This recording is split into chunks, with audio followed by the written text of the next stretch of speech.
Plou. Els músics de la Cobla Mediterrània no tenen clar on tocaran. Potser no es podrà fer la ballada de la tarda. El 35è aplec de la Sardana de Figueres pot quedar molt deslluït si el temps no s'arregla o no es troba una solució.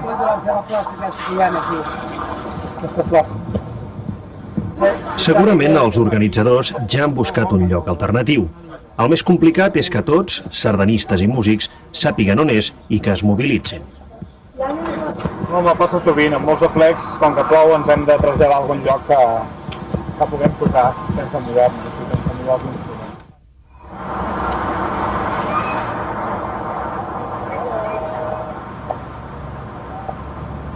L'espai de la sardana és l'aire lliure. La majoria d'entitats preveuen un lloc a cobert per fer les sardanes en cas de pluja. Però això no treu l'enrenou, perquè no només es tracta de traslladar l'empostissat, es tracta de traslladar la festa sencera a un altre lloc.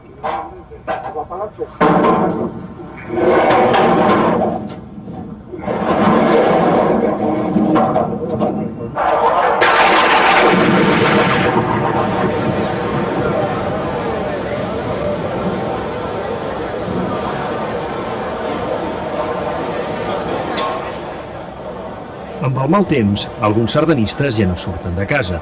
Els que han vingut esperen. Segurament no s'arribarà a les 1.500 persones previstes.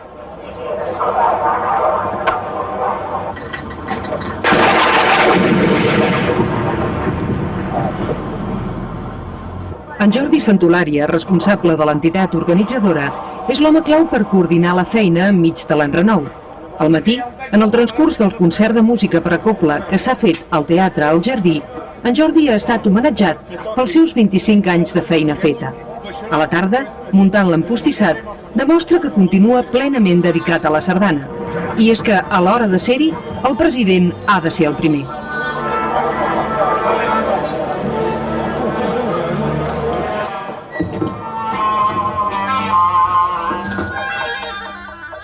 Quan tot està a punt, mitja hora més tard del que estava previst, comença l'aplec. Si el marc ha quedat deslluït, que llueixi la música al so de les cobles Cadaqués, ciutat de Girona i Mediterrània. De seguida, els sardanistes oblidaran la pluja i repassaran el programa de sardanes previst.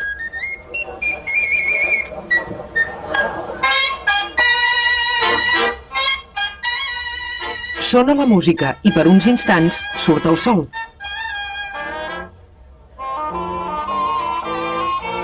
Sota el cobert de la plaça del Gra, alguns troben un lloc estratègic per assecar-se els peus. I és que no hi ha res més anguniós que puntejar amb les espardenyes xopes. Però la veritat és que per als músics la pluja comporta alguns problemes. La humitat, per exemple, pot afectar els instruments, però n'hi ha d'altres. Sí, el sol fet de tocar en un lloc que no sigui especialment per la música o en un teatre, o pot ser un pavelló, doncs solen ressonar molt i toques, diguéssim, toques de desgana una mica, no? Tot i els inconvenients, sempre hi ha qui s'ho agafa en filosofia. Aquí tenim la sort que hi ha un cobert i al no poder-ho fer a l'aire a fora, doncs podem fer-ho. Aquí passa 4-7 tot i veurem com acabarà la cosa. Mentrestant ens anem entretenint. La pluja fins i tot pot portar problemes a la secció de manutenció de l'aplec. Quan hem vist que estava plovent i que no podia fer les sardanes allà, hem tingut que tancar, hem tingut que enganxar la xurreria, una mica de merder, però l'hem portat cap aquí i l'hem arribat, l'hem obert i ja està. Ja han començat les sardanes. Però qui és el que ve més de gust quan hi ha humitat? Els sardanistes prefereixen els xurros calents, que és el que els agrada més. Tot i els inconvenients de fer l'aplec el tercer diumenge del mes de maig, hi van assistir prop de 1.000 persones, prova que el sardanisme figuerenc no l'espanta res, ni tan sols la pluja.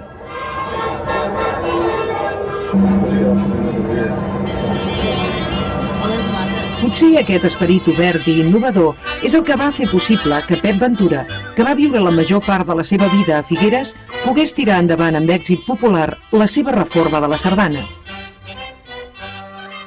Pep Ventura va viure i va morir al carrer de la Sauca, a tocar d'aquesta rambla que mig segle després era plena de gent ballant la sardana llarga.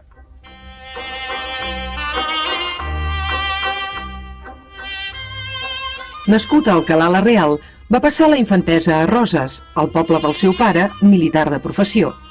El 1830, quan tenia 13 anys, Pep Ventura va arribar a Figueres. S'hi va quedar per sempre més. Figueres en aquests moments era una ciutat que tindria, si no fa, 5.000 o girava 5.000 habitants. En Pep Ventura encara va poder veure, perquè ell de Figueres viu al carrer de Vinyonet, que ara se'n diu carrer de Pep Ventura, i encara va poder veure la Rambla amb la Riera descoberta. La Rambla que l'havíem tapmat ara era totalment descoberta i passa per sota, passa la Ribera de Figueres, que en aquell moment portava moltes aigües. Al carrer de Girona hi havia l'obrador d'en Joan Llandric, que arribaria a ser el seu sogre, al qual li va ensenyar música i l'ofici de calceter. Pep Ventura, que es casa amb la filla d'en Llandric, molt jovenet, ell era més gran que ella, després va viure en el carrer de la Sauca. I ara, com haureu pogut veure, hi ha una casa que diu aquí va morir Pep Ventura. 121 anys després de la mort de Pep Ventura, es cau de recordar les paraules de l'escriptor Agustí Calvet. Pep Ventura es quedaria meravellat si pogués veure el que n'han fet els seus continuadors.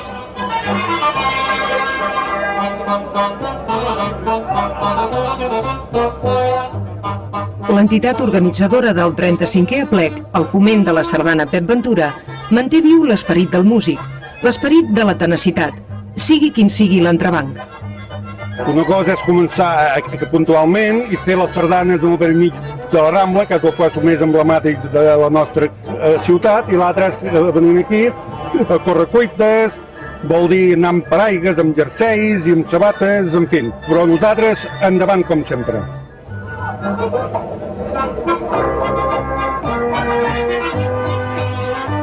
Des de Pep Ventura, als sardanistes figuerencs que avui li reten homenatge, la tenacitat ha estat la clau per tirar endavant amb una manera d'entendre el lleure que moltes vegades va més enllà i es pot convertir en verdadera passió. S'ha hagut de fer aquí dintre perquè ha plogut i mira, però és molt animat i molt maco. Sí, porto per aigua al bolso, per un si de cas. Bueno, ja he vingut aquest matí al concert i mira, al final ja hem parlat amb els de la comissió i ens han dit cap aquí a la plaça coberta i aquí som. M'agrada, el que passa que no em fan molt sovint, però sempre que puc m'hi apunto. Llavors, aquí s'hem vingut a Sardanes, a Figueres, nos hem regalat el domatge que ha plogut. I ja que hem aquí, sempre has pogut anar a les sardanes a la Rambla. Com sap, és guapo, jo. I aquí és més tan guapo com allí. Que més és agradable i s'han estat ben rebuts. No ens ha quedat clar d'on són. I som del país de la Ceba de Toluges.